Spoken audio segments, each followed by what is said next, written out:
واجب الاحترام معزز سامعین اکرام، السلام علیکم ورحمۃ اللہ وبرکاتہ۔ رمضان المبارک کا مہینہ یہ بڑا ہی عظیم الشان مہینہ ہے۔ اس مہینے کے اندر رب کائنات اپنی رحمتوں اور برکتوں اور سعادتوں سے انسان کو مالا مال فرما دیتے ہیں۔ یہ وہ عظیم الشان مہینہ ہے کہ جس مہینے کو 3 حصوں کے اندر تقسیم کیا گیا ہے۔ اولہ رحمہ واوسطہ مغفرہ وآخرہ عتق من النار، جس کا پہلا حصہ رحمتوں والا، دوسرا حصہ مغفرت والا اور تیسرا حصہ جہنم سے خلاصی والا ہے۔ یہ وہ عظیم الشان مہینہ ہے کہ جس مہینے کا پہلا حصہ جو رحمتوں والا ہے وہ اللہ رب العزت کی مدد اور استعانت کے ساتھ پایہ تکمیل کو پہنچ چکا ہے، اور دوسرا حصہ مغفرت والا وہ شروع ہو چکا ہے۔ اس مہینے کو اللہ رب العزت نے بڑا ہی رحمتوں والا بنایا ہے۔ قرآن مجید کے اندر اللہ رب العزت نے روزے کی فضیلت کو بیان کرتے ہوئے ایک پورا رکوع نازل فرمایا ہے کہ جس کی ابتدا کے اندر رب کائنات نے اس مہینے کی، اس روزے کی فضیلت، اس کے فضائل اور اس کی عظمت کو ذکر فرمایا، اور ساتھ ہی ساتھ اللہ رب العزت نے اس مہینے کے مقصد کو ذکر فرمایا، اور ساتھ ہی اس کے بعد اللہ رب العزت نے اس روزے کے مسائل کو ذکر فرمایا۔ مسائل ذکر کرنے کے بعد اللہ رب العزت نے اپنی لا ریب اور بے عیب کتاب قرآن کے بارے میں ذکر فرمایا، اور پھر دعا کے متعلق ذکر فرمایا، اور رکوع کے اختتام کے اندر پھر سے روزے کے مسائل اور فضائل ذکر فرمائے۔ اللہ رب العزت نے قرآن مجید کے اندر ارشاد فرمایا، یا ایھا الذین آمنوا کتب علیکم الصیام کما کتب علی الذین من قبلکم لعلکم تتقون، کہ اے ایمان والو، یہ روزے تم پر جو فرض کیے گئے ہیں یہ صرف تم پر ہی فرض نہیں تھے، بلکہ تم سے قبل جتنی امتیں تھیں تمام امتوں کے اوپر روزے فرض تھے۔ ہاں، حیت مختلف تھی، ایام مختلف تھے، اس کے وقت مختلف تھا۔ اللہ رب العزت نے امت محمدیہ صلی اللہ علیہ وآلہ وسلم کو رمضان المبارک کے مہینے کے روزے عطا فرمائے۔ اس کی فضیلت ذکر کرنے کے بعد رب کائنات نے اس روزے کا مقصد ذکر فرمایا کہ یہ جو روزے تم پر فرض کیے گئے ہیں اس کا مقصد ہے لعلکم تتقون، تاکہ تم متقی بن جاؤ، تم پرہیزگار بن جاؤ، تمہارے اندر تقوی کی صفت، تقوی کی دولت پیدا ہو جائے۔ پھر اللہ رب العزت نے اس کے چند مسائل ذکر فرمائے، ایام معدودات، کہ یہ رمضان المبارک کا مہینہ یہ تو گنتی کے چند دن ہے، کبھی 30 دن کا مہینہ، کبھی 29 دن کا مہینہ ہوا کرتا ہے۔ ہاں، اگر اس کے اندر کوئی بندہ مسافر ہے یا بیمار ہے، وہ روزہ رکھنے کی طاقت نہیں رکھتا، تو اس کو روزہ چھوڑنے کی گنجائش ہے، لیکن اس کی قضا اس کے اوپر بعد میں لازم ہے۔ ہاں، اگر کوئی بندہ اس حد تک بیمار ہو چکا ہے کہ اب اس کی زندگی کی امید ہی باقی نہیں رہی، تو اللہ رب العزت نے اس کے بارے میں بھی ذکر فرمایا کہ وہ فدیہ ادا کر سکتا ہے، لیکن ساتھ ہی اللہ رب العزت نے فرمایا وَأَن تَصُومُوا خَيْرٌ لَكُمْ إِن كُنتُمْ تَعْلَمُونَ، یہ روزہ رکھنا تمہارے لیے بہترین عمل ہے، یہ تمہارے لیے زیادہ بہتر ہے بنسبت اس کے کہ تم فدیہ ادا کرو، یہ روزہ رکھنا تمہارے لیے بہترین عمل ہے۔ پھر اللہ رب العزت نے قرآن مجید کی فضیلت کو ذکر فرمایا کہ یہ قرآن وہ لا ریب اور بے عیب کتاب ہے کہ جو فرقان کتاب ہے، حق و باطل میں تفریق کر دینے والی کتاب ہے۔ ہم نے اس مبارک مہینے کے اندر اس قرآن کو نازل فرمایا ہے۔ پھر اللہ رب العزت نے دعا کے متعلق ذکر فرمایا، وَإِذَا سَأَلَكَ عِبَادِي أَنِّي فَإِنِّي قَرِيبٌ أُجِيبُ دَعْوَةَ الدَّاعِ إِذَا دَعَانِ فَلْيَسْتَجِيبُوا لِي وَلْيُؤْمِنُوا بِي لَعَلَّهُمْ يَرْشُدُونَ کہ اے میرے محبوب پاک پیغمبر صلی اللہ علیہ وآلہ وسلم، جب بھی آپ سے میرے بندے میرے بارے میں پتہ معلوم کرنے کے لیے آئے کہ میرا رب کہاں پر ہے، ام قریب ام بعید، کہ رب ہمارے قریب ہے یا دور ہے، کہ اگر وہ دور ہے تو ہم چیخ کر اونچی آواز کے ساتھ رب کو پکارے، رب کو اپنی طرف متوجہ کریں، یا وہ ہمارے قریب ہے تو ہم آہستہ آہستہ اس کو پکارے۔ جب بھی آپ سے میرے بندے میرے بارے میں پتہ معلوم کرنے کے لیے آئے تو آپ نے جواب نہیں دینا، میں اللہ خود جواب دیتا ہوں، فَإِنِّي قریب، میں اپنے بندوں کے بے انتہا قریب ہوں۔ کتنا قریب ہوں؟ رب کائنات نے فرمایا، نحن اقرب الیہ من حبل الورید، میں اپنے بندے کی شہرت سے بھی زیادہ قریب ہوں۔ میں اتنا قریب ہوں کہ کوئی رشتہ، کوئی ناتا، کوئی دوست احباب اس کے اتنا قریب نہیں جتنا قریب میں اللہ انسان کے خود ہوا کرتا ہوں۔ اور جب کوئی بندہ میں اللہ کو پکارتا ہے، میں اللہ سے دعائیں کرتا ہے، میں اللہ کے سامنے اپنی ضروریات کو پیش کرتا ہے، تو میں اللہ اس کی دعاؤں کو ضرور بضرور قبول فرماتا ہوں۔ لہذا انسان کو چاہیے اللہ کو پکارے۔ اللہ رب العزت نے دعا کے متعلق ذکر فرمایا اور پھر سے روزے کے مسائل شروع فرما دی۔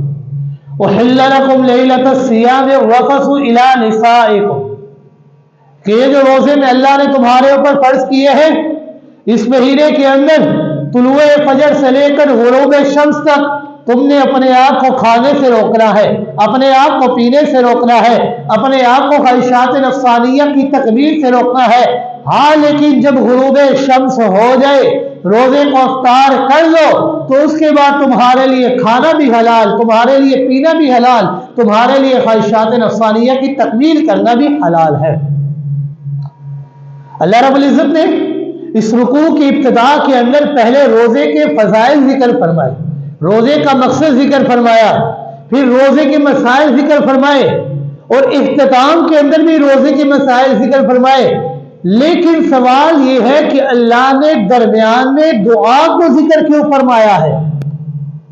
شروع بھی رمضان کے روزوں سے، اختتام بھی روزوں کے اوپر، درمیان میں روزوں کا دعا کا ذکر کیوں فرمایا ہے؟ تو یہ بتانے کے لیے یہ وجہ ہے کہ اللہ رب العزت انسان کی دعاؤں کو قبول تو فرماتے ہیں، لیکن جب رمضان کا مہینہ آتا ہے نا، تو اس مہینے کے اندر جو بندہ میں اللہ سے دعا کرتا ہے، میں اللہ اس کی دعا کو بطریق اولا قبول فرماتا ہوں۔ رمضان المبارک کے مہینے میں انسان جو دعا اللہ سے مانگے گا وہ دعا رد نہیں ہوتی، بلکہ اللہ اسے شرط قبولیت عطا فرماتے ہیں۔ حدیث پاک میں آتا ہے کہ رسول اکرم صلی اللہ علیہ وآلہ وسلم نے فرمایا، الصائم لا ترد دعاہ، کہ روزہ دار وہ ایسا ہے کہ اس کی دعا کبھی رد نہیں ہوا کرتی۔ روزے دار کی دعا کو اللہ رب العزت شرط قبولیت عطا فرماتے ہیں۔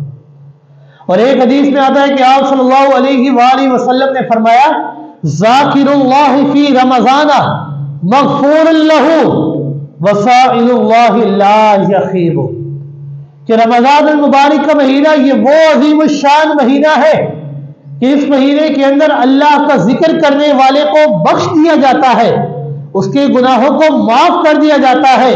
اور یہ وہ عظیم الشان مہینہ ہے کہ جو بندہ اس مہینے میں اللہ سے دعا کرتا ہے، لا یخیب، کبھی نامراد نہیں ہوتا، کبھی ناکام نہیں ہوتا، اس کی ہر مراد کو اللہ ضرور بضرور پورا کرتے ہیں۔ یہ وہ عظیم الشان مہینہ ہے کہ رب کائنات روزانہ اعلان فرماتے ہیں،